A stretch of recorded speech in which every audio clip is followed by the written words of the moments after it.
We don't need to find a setup where someone wins and someone loses.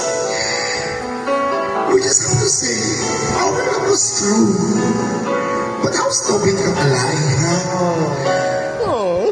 So I'm telling you, I love you for the last time. And goodbye. Pinapalaya na kita.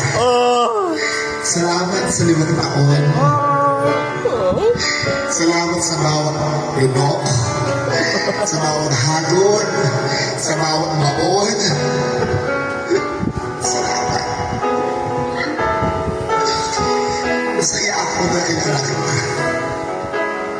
Pero, I just need to get this off my chest that you always have my heart. So please, let me be the one. Mga kaibigan, ang aking pong talento ipinakita at ungkol sa 2 taong nagmamahalan na unti-unting nawala ang init ng kanilang pagmamahal. Lagi po nating tatandaan na sa isang relasyon dapat hindi nawawala ang init dahil kapag nawala ang init at itinapulitan ng lamig, darating ang isang araw, gigising ka at sasabihin mo, I love you one last time. And goodbye. Aww. Thank you so much. Happy Fiesta St. Jude.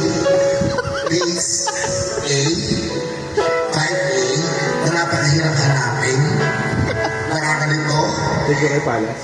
But thank you so much, Sir Palas, for inviting us. Antok na. Naantok na, nabumayahin pa ako, naligo-ligo pa ako, may pananakot ka pa sa chat, tapos tutulugan mo lang ako. How dare you to act like that? And who are you to call me as who I am? Thank you so much.